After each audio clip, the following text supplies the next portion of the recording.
नमस्कार, आप सभी का बहुत बहुत स्वागत है। आप देख रहे हैं सबसे बड़ा सवाल। मैं हूं परवीन शेख। नागपुर हिंसा से जुड़ी बड़ी खबर सामने आई है। इस खबर ने हिला के रख दिया है। हिंसा के आरोपी मास्टरमाइंड फहीम पर साइबर सेल में दर्ज एफआईआर में देशद्रोह का आरोप लगा है। वहीं फहीम ने कई बड़े खुलासे किए हैं, जिससे साफ है कि ये लंबा जाने वाला है। नागपुर दंगों में बांग्लादेशी और पाकिस्तान कनेक्शन भी सामने आया है। साइबर सेल की जांच से खुलासा हुआ है कि हिंसा भड़काने में बांग्लादेश से चलाए जा रहे 140 फेसबुक पोस्ट की पहचान की गई है। नागपुर में हिंसा प्रभावित इलाकों में कर्फ्यू के बीच धरपकड़ भी जारी है। अब तक 1 दर्जन से ज्यादा एफआईआर और 100 से ज्यादा आरोपी गिरफ्तार हो चुके हैं। सीएम फडणवीस ने कहा है कि साजिश के तहत हुई हिंसा के दंगाइयों को कब्र से निकालकर एक्शन होगा। वहीं औरंगजेब पर बवाल पूरे देश में मचा है। ऐसे में कई सवाल भी खड़े हो रहे हैं। सबसे बड़ा सवाल यह है, क्या वाकई औरंगजेब विवाद ही हिंसा के पीछे वजह है या कुछ और? इसी पर चर्चा के लिए स्टूडियो मौजूद हैं कैपिटल टीवी के editor in chief doctor Manish Kumar. Sir, आपका बहुत बहुत स्वागत है। धन्यवाद। नागपुर हिंसा के तार सीधे बांग्लादेश और पाकिस्तान से जोड़े जा रहे हैं। क्या वाकई बांग्लादेश में इसकी साजिश रची गई? देखिए, ये बांग्लादेश, पाकिस्तान, आईएसआई और उनके एजेंट स्लीपर सेल्स जो हिंदुस्तान के अंदर है, इन सब की साजिश है। जिस दिन ये घटना घटी उसी दिन जी हमने कहा था कि भाई इसका औरंगजेब से कोई लेना देना नहीं है। यह हर जगह होगा, यह हर जगह होगा। गूगल कीजिए, गिरिडीह में भी ऐसी घटना हुई। छोटी मोटी चीजों के ऊपर अचानक से 500 लोग आ गए। क्या मैकेनिज्म है ये, और क्यों ऐसा होता है? क्यों कानून का डर नहीं है? क्यों कोर्ट से कोई नहीं डरता, पुलिस से नहीं डरता? लुंज पुंज कानून है इस देश में, कोई नहीं, कुछ नहीं होने वाला। हिंसा भड़की, बवाल हुआ, सब कुछ हुआ, ऑल राइट। किसी की मौत तो नहीं हुई ना, सब बच जाएंगे। यही इस देश की व्यवस्था है, सब बच जाएंगे। ये बड़ी सच्चाई है। ये मैं पहले दिन ही कह रहा हूं, आज भी कह रहा हूं। इस तरीके के मॉब वायलेंस को कंट्रोल करना है, you need to have a stringent law.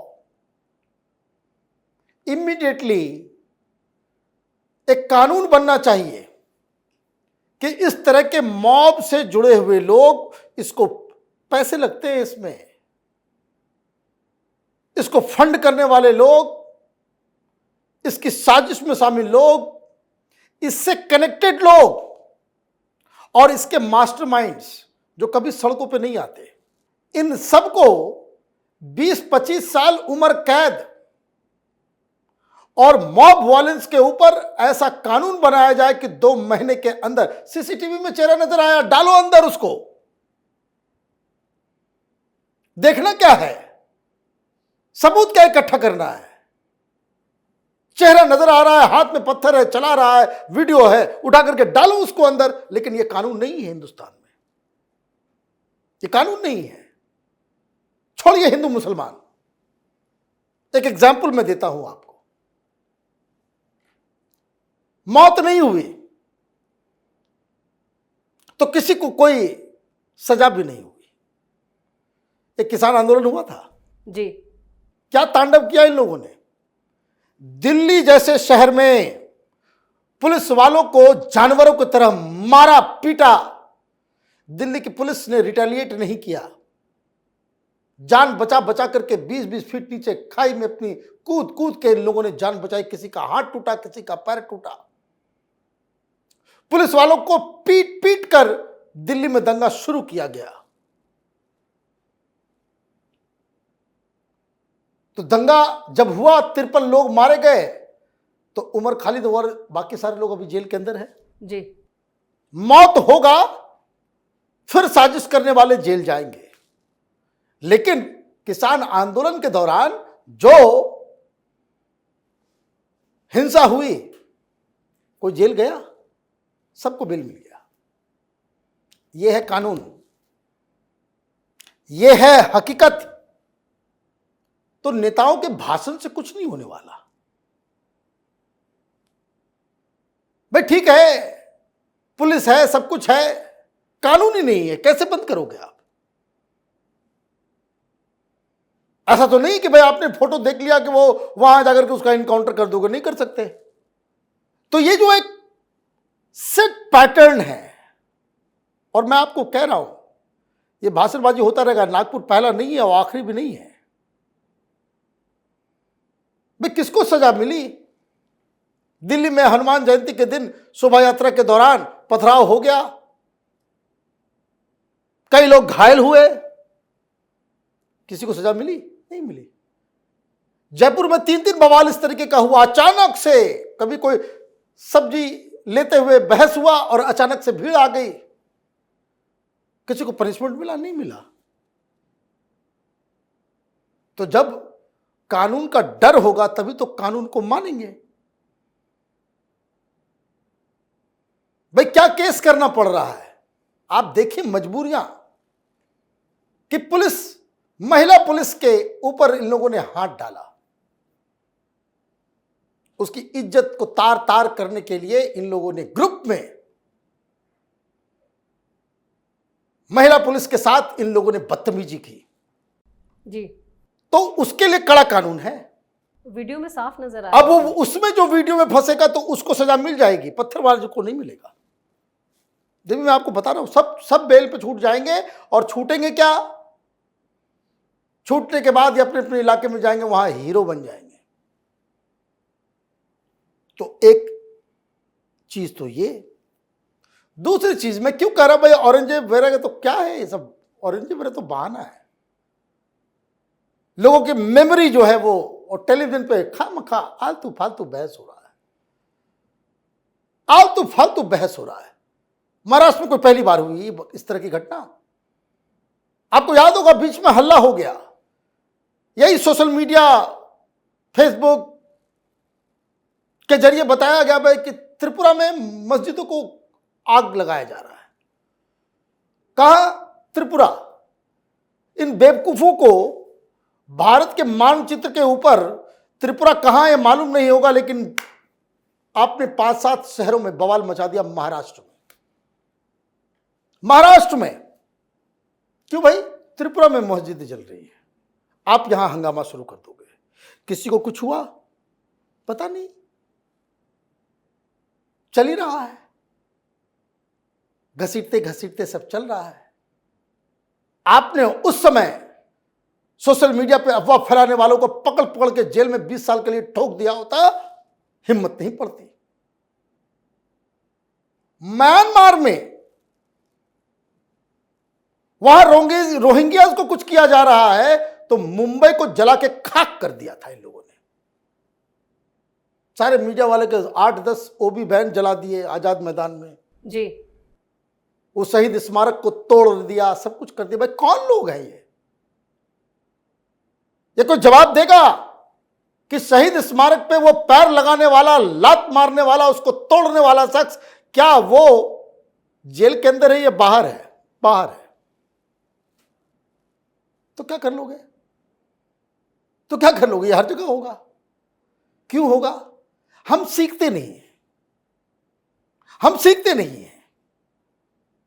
और यहां पे वैसे ही मूर्खों की जमात, कुछ पॉलिटिकल पार्टीज, मैं खुल के बोलता हूं, कांग्रेस पार्टी, आम आदमी पार्टी, समाजवादी पार्टी, ये मुसलमान वोटों के जो भूखे हैं, जिन्होंने अपनी आत्मा बेच दी है इसके लिए।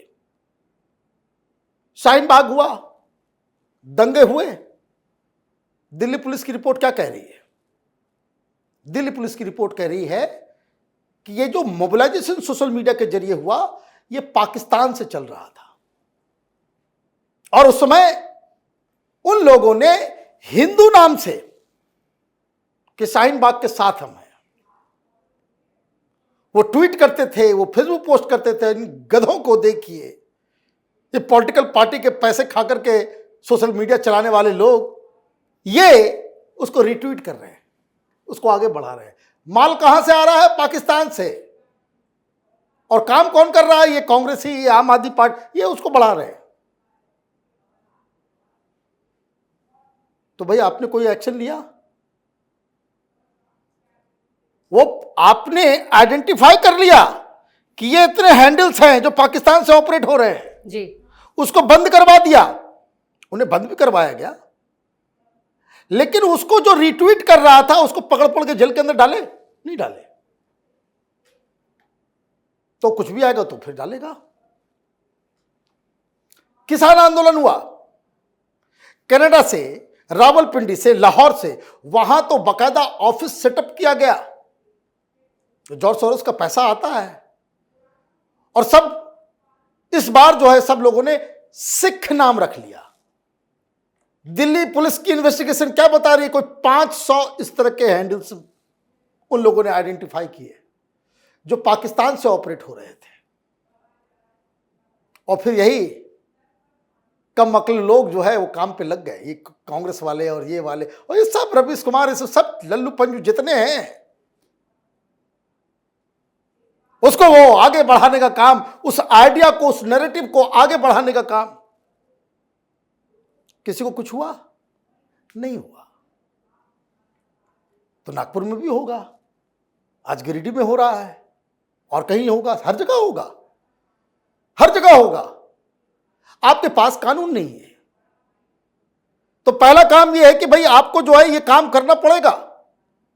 अब नागपुर में मालूम चल रहा है कि बांग्लादेश से वो सारी चीजें आ रही थी और जिसको यहां फैलाया जा रहा था।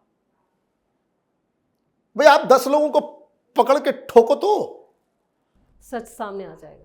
भाई स्टैम्पीड हो गया, कौन कौन कहां कहां, कोई देश विदेश का जो है वीडियो, बांग्लादेश का वीडियो, ये वो लगा रहे कि देखिए ये हो रहा है। तो यूपी पुलिस ने किया ये काम, वो केस दर्ज किया, पकड़ के सबको गिरफ्तार किया। तो समाजवादी पार्टी के लोग थे उसमें। भाई आप ये समझिए कि ये अगर वो छूट जाएंगे तो फिर वो करेंगे आकर के। तो ये चीजें हैं। अब आप इस चीज को समझिए कि वो, उनको डर ही नहीं है। और मैं बार बार कह रहा हूं, ये आप मान लीजिए इस तरह के भीड़ में पहुंच गए जहां इस तरह का दंगा भड़का, क्या करोगे आप? बचोगे, भागोगे वहां से जान बचा करके? बिल्कुल। अगर इस तरह का कहीं कोई उत्पात मच रहा है, नॉर्मल इंसान क्या करेगा? भागने की, खुद को बचाएगा, परिवार को बचाएगा, सीधा भागा भागा जाएगा कि कहीं हमारे इलाके में, हमारे घर पे तो नहीं हो रहा है। या आप वहां पत्थर उठा करके मारना चालू कर दोगे, you become a part of it. तो जो पार्ट ऑफ इट बन जा रहे हैं उनको तो बोला जा रहा है दे हैव कम प्रिपेयर्ड। वो लोग जो हैं वो ट्रेनिंग के साथ आए हैं। It's not an easy job. भीड़ भगदड़ अलग चीज है। इस तरह के मॉब में लीडर होता है, मास्टरमाइंड पकड़ा है ना, लेकिन वो छूट जाएगा, छूट जाएगा। अभी वो कोर्ट में जाएगा, दिल्ली से सब लोग पहुंच जाएंगे, बड़े बड़े सेकुलर वकील सब, उनको कहीं से फंडिंग आएगी, कहीं से पैसा आएगा, वो उसको डिफेंड करेंगे। मामला सुप्रीम कोर्ट में आएगा, देखिए सुप्रीम कोर्ट के जजेस कहेंगे नहीं नहीं नहीं, ये एडमिनिस्ट्रेशन का फेलियर है, एडमिनिस्ट्रेशन का फेलियर है जी। यही सब लोग कह रहे हैं ना। उद्धव ठाकरे आगे बचाने, जो कहे कि एडमिनिस्ट्रेशन का फेलियर है, ये समझिए कि वो इन आतंकियों को कवर फायर दे रहा है। भाई प्रशासन क्या कर लेगी? 500 लोग इकट्ठा हो जाएंगे तो अगर तो यहां पे खुला छूट दे दो कि इस तरह का कोई उपद्रव करता है, कल बनाओ कानून, उद्धव ठाकरे बनाए कानून, उनकी पार्टी की तरफ से प्राइवेट बिल दिया जाए कि इस तरह का कोई उत्पात मचाते नजर आए तो शूट एट साइट हो, सीधे गोली मारो उनको। बनाओगे कानून? नहीं बनाओगे। क्यों? वोट चाहिए, वोट चाहिए। तो देखिए ये हर जगह होगा। अभी थोड़ा सा मिजाज योगी आदित्यनाथ का अलग होता है, इसलिए यूपी में जो है बंद है। तो जहां जहां सॉफ्ट टारगेट मिलता है उनको वो करेंगे। भाई क्या हुआ? कांग्रेसियों को तो शर्म भी नहीं आती, इनके ही नेता को कर्नाटक के अंदर जो है मार दिया। इसी तरह की भीड़, इसी तरह की भीड़। कोई शहर बचा हुआ नहीं है। अगर इफ यू आर थिंकिंग कि नागपुर में हुआ है, ये आपके घर के बगल में होगा, क्योंकि ये नेटवर्क ऑलरेडी क्रिएटेड है जिसका नाम है पीएफआई।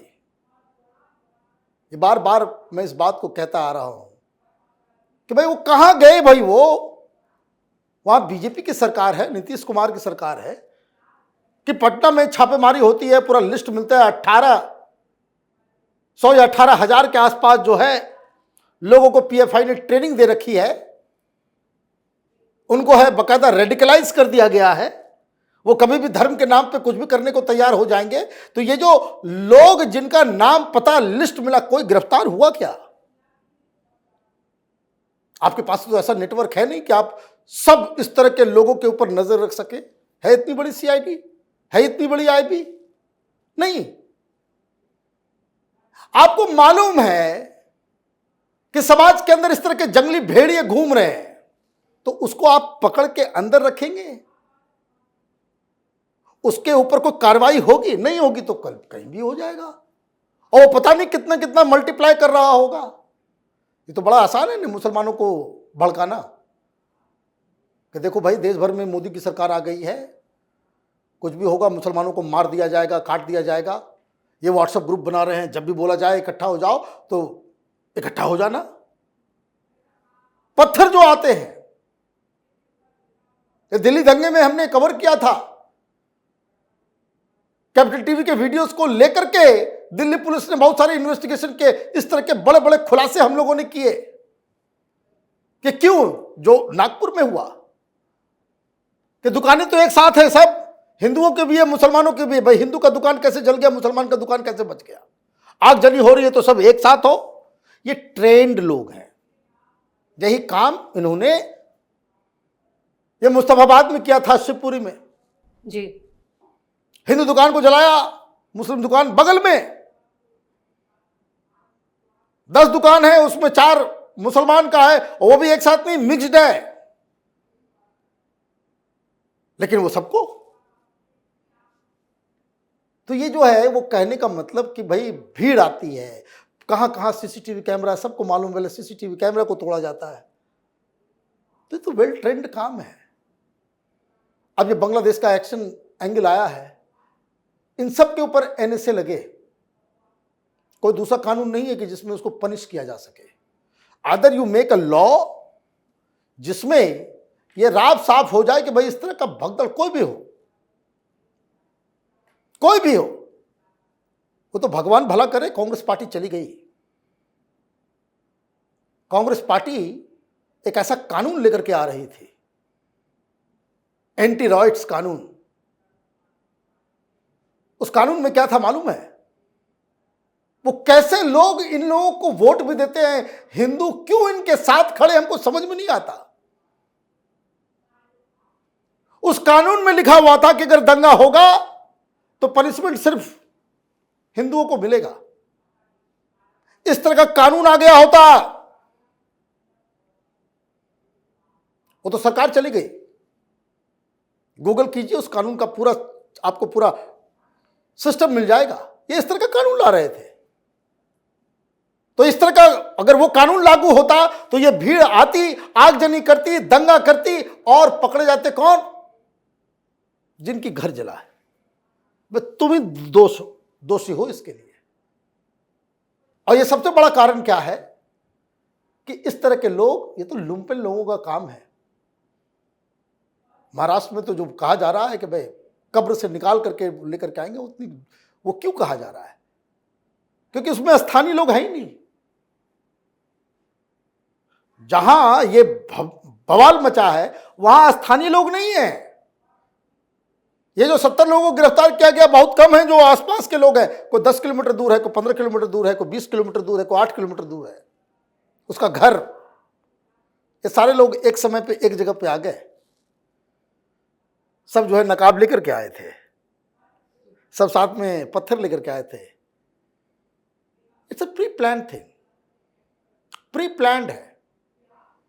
और ये हर जगह ये प्लानिंग तैयार है जी, हर जगह। तो आप देखिए कि क्या होता है। तो इस तरह के जो फ्लैश मॉब तैयार होकर के हिंसा भड़काता है, उसको डील करने के लिए हमारे पास कानून नहीं है। आई एम सॉरी टू से दिस।